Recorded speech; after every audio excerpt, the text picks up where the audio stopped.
My mother contacted CPS 2 weeks after I finally welcomed my miracle baby. You won't believe the betrayal I faced, not from some stranger, but from the person who was supposed to love me unconditionally, my own mother. The day Child Protective Services knocked on my door, just 2 weeks after I finally brought my baby home, I knew exactly who had called them. My own mom. The woman who had obsessed over my pregnancy for 5 years was now trying to have my daughter taken away from me. For as long as I can remember, my mother had an opinion about everything I did. My college degree was useless. My first job wasn't good enough. When I married my amazing husband at 25, she said I was rushing into things. And when we bought our first house, she walked through every single room, pointing out problems. The kitchen too small, the backyard needing work, the neighborhood not fancy enough for her to brag about. But honestly, nothing compared to how she acted when my husband and I started trying for a baby. The first year, it was incessant questions at every family gathering. Are you pregnant yet? Are you even trying?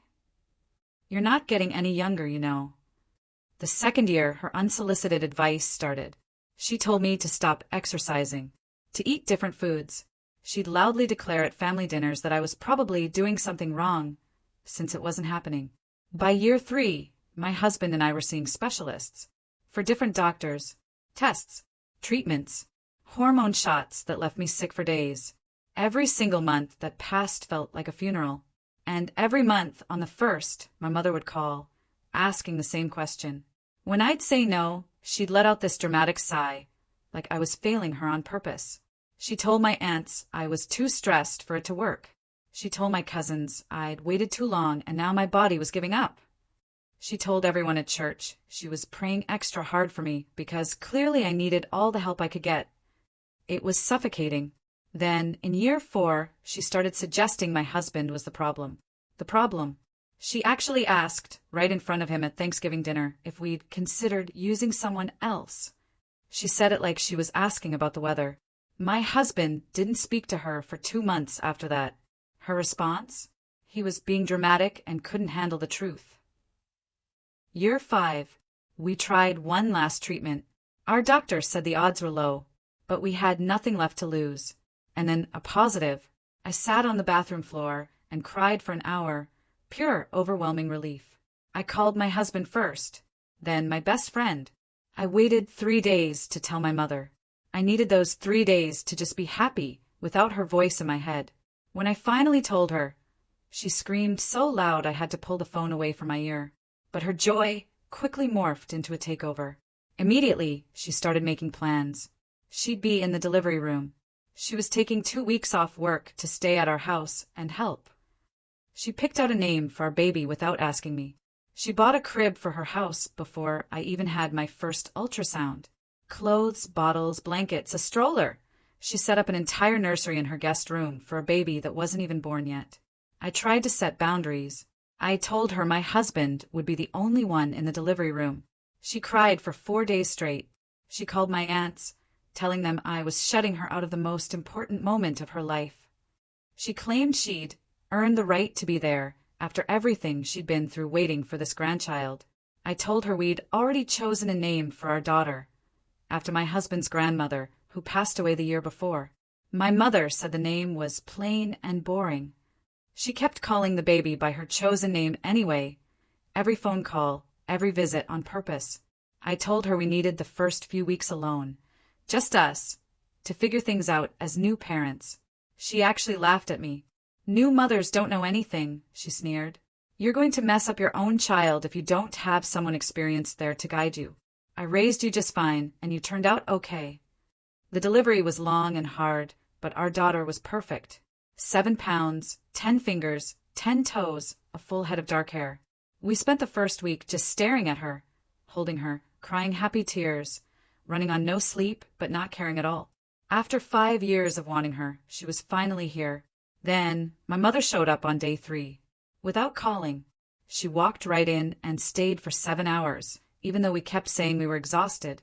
She told me I was holding the baby wrong. She said the nursery was too dark. She rearranged my entire refrigerator while I was trying to nap, claiming I wasn't organized enough to feed a family. She picked up my daughter without asking and got upset when I gently took her back. "You're being paranoid," she said. "You need to relax." 2 weeks after I gave birth, there was a knock on our front door. A woman in a gray jacket introduced herself as Haley, from Child Protective Services.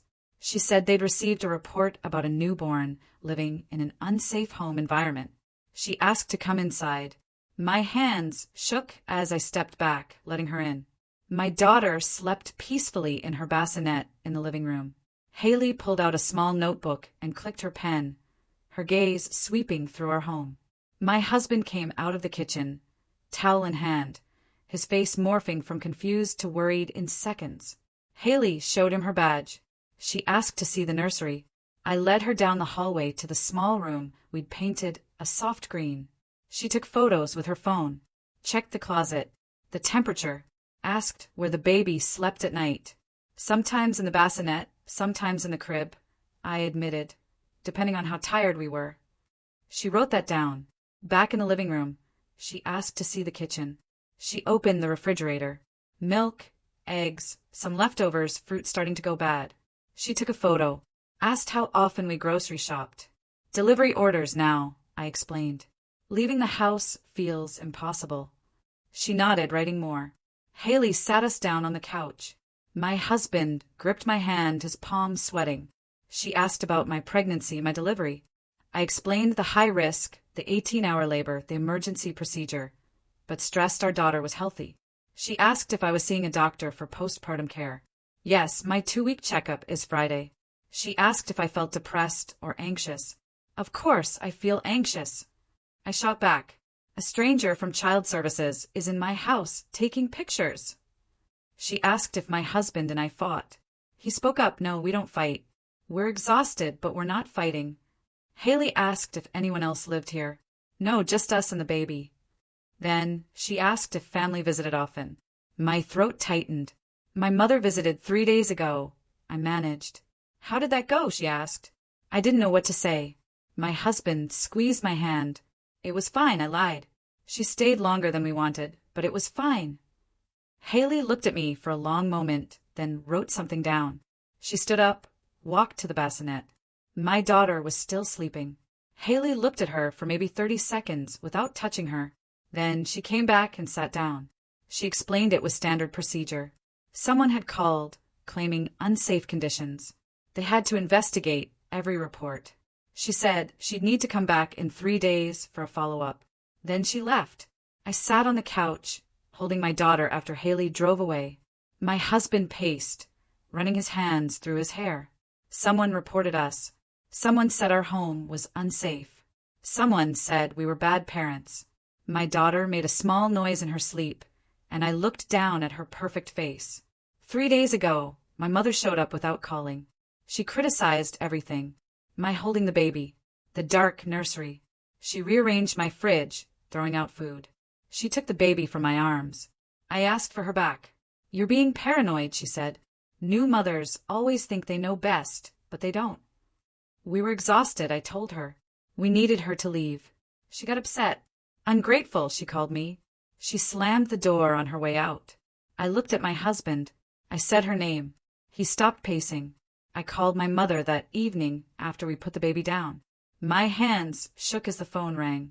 She answered on the second ring. I asked her directly, "Did you call CPS on us?" The silence on the other end lasted so long I thought she'd hung up. Then a chilling yes. I had to. She said the baby was crying too much. The house was messy. I clearly wasn't capable of handling motherhood without supervision. She did what any concerned grandmother would do. Someone needed to make sure her granddaughter was safe, since I, obviously, didn't know what I was doing.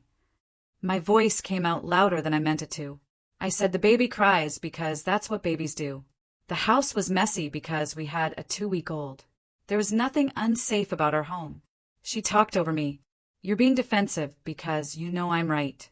If you would just listen to my advice, none of this would have happened. You brought this on yourself by shutting me out." My husband crossed the room in 3 steps and took the phone from my hand. I could hear my mother still talking, her voice getting higher. He said she wasn't welcome in our home anymore. "Don't call. Don't come over. Don't contact us. Her voice got even louder. You can't keep me from my granddaughter. I have rights. He hung up while she was still talking. We sat together on the couch, and I started crying. Not the quiet kind. The kind that comes from somewhere deep and makes your whole body shake. My husband held me, and I felt his shoulders shaking too. Our baby slept in her bassinet, 3 feet away, making her little snuffling sounds, completely unaware that her grandmother had just tried to have her taken away from us. I couldn't stop thinking about how I'd waited 5 years for her. 5 years of treatments, disappointment, and hoping.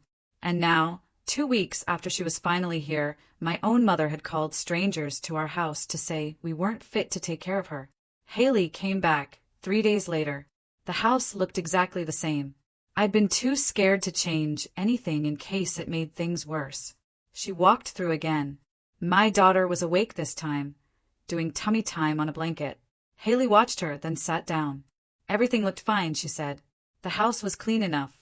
The baby was healthy and well cared for. But the investigation would stay open for 30 days. She'd come back once a week. I needed to take my daughter to the pediatrician for a full evaluation, provide documentation of all her medical appointments, and attend a parenting class. I asked why if nothing was wrong. That's the process once a report gets filed, she explained. 30 days of weekly visits.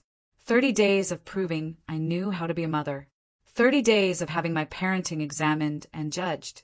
All because my mother decided I wasn't doing it right. I called Lucas, a trusted friend, after Haley left.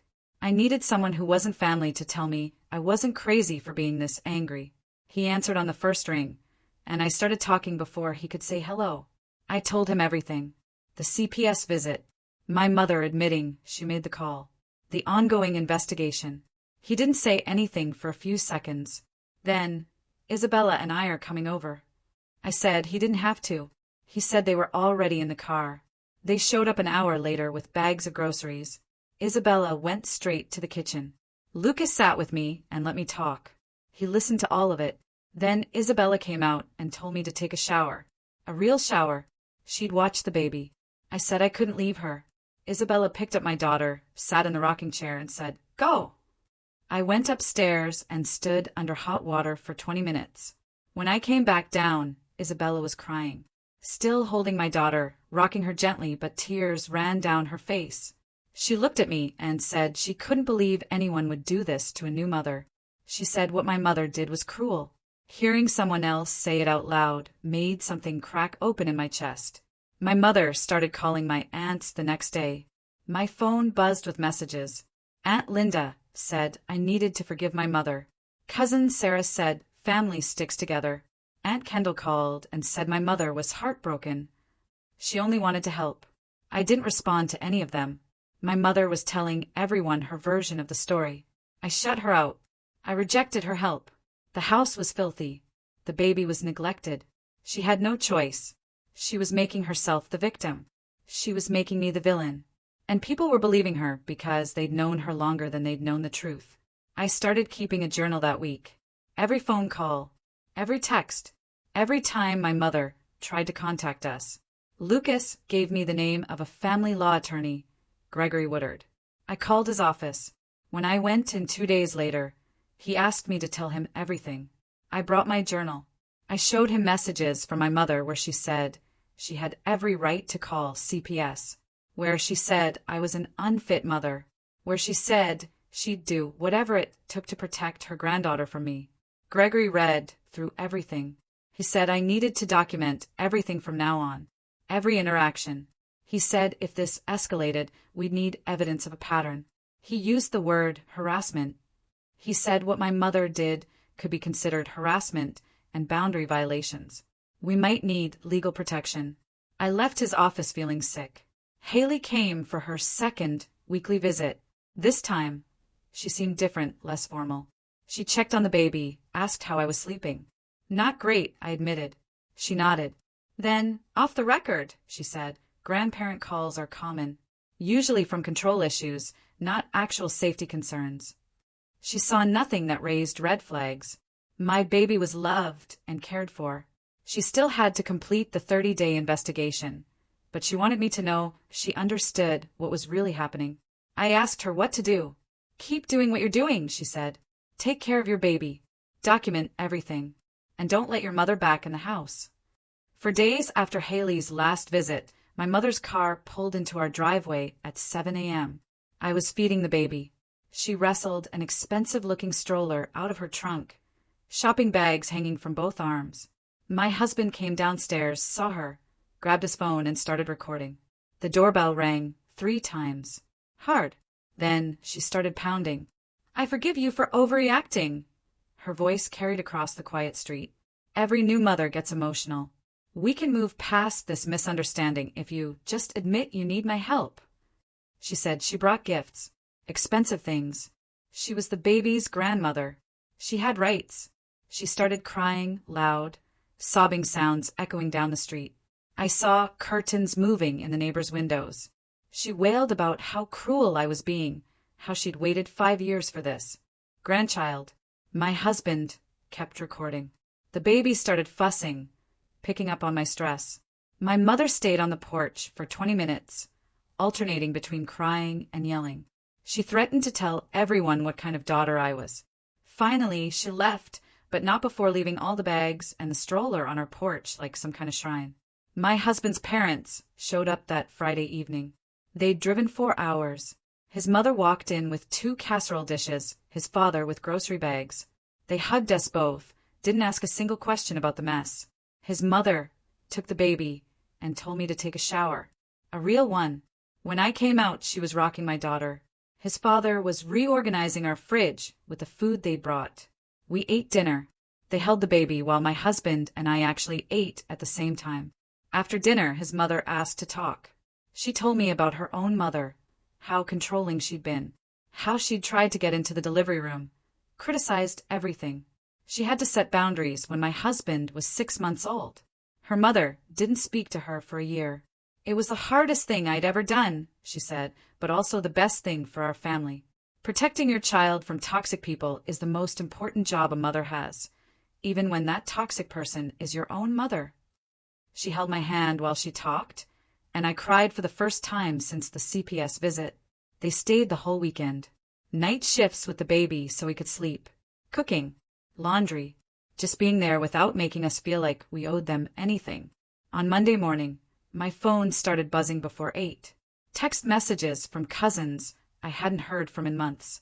"Aunt Linda, you need to forgive your mother." My mother had posted on social media. I didn't want to look, but I had to. The post was careful, worded perfectly to make her look like the victim. "My heart is broken because my daughter won't let me meet her new grandbaby. I waited 5 years to become a grandmother, and now I'm being shut out. I don't know what I've done wrong, but I'm praying my daughter will forgive me." No mention of calling CPS. No mention of showing up uninvited. No mention of the real reasons. The comments filled up within an hour. People saying they couldn't imagine keeping a grandmother from her grandchild. That I must be going through postpartum depression. My mother deserved better. My cousin Jennifer, who I'd been close to, sent a long message about how disappointed she was in me. "Your mother has always been there for you, and this is how you repay her? Keeping a baby from her grandmother is cruel." None of them asked for my side. None of them questioned why I might have reasons. They just believed her version because she'd gotten there first. I called Gregory's office Tuesday morning. That afternoon, I brought my journal. 6 weeks of documentation. Every text message, every voicemail, every uninvited visit, photos of the bags on the porch, the recording of her crying and yelling, screenshots of her social media post, and all the messages from relatives. Gregory read through everything carefully. He took notes. He said calling CPS maliciously could be grounds for a restraining order. Combined with the harassment and boundary violations, we had a strong case. He said people like my mother didn't stop on their own. She'd keep pushing boundaries until we forced her to stop. He gave me paperwork to think about.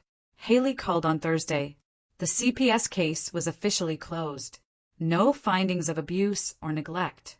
The report was unfounded. I should have felt relieved. Instead, I felt scared. The investigation was the only thing keeping my mother somewhat in check. Now, There was nothing stopping her from escalating. 2 hours later, my mother's car pulled up. She marched to the door and pounded on it, yelling, "You're ruining my reputation. People are asking why I can't see my grandchild. The CPS case being closed proves I was right to call them." She stayed for 10 minutes, yelling about her rights, threatening court, claiming she'd get visitation rights. I called Gregory the next morning. "I want to file for a restraining order." Filling out the paperwork made me physically sick.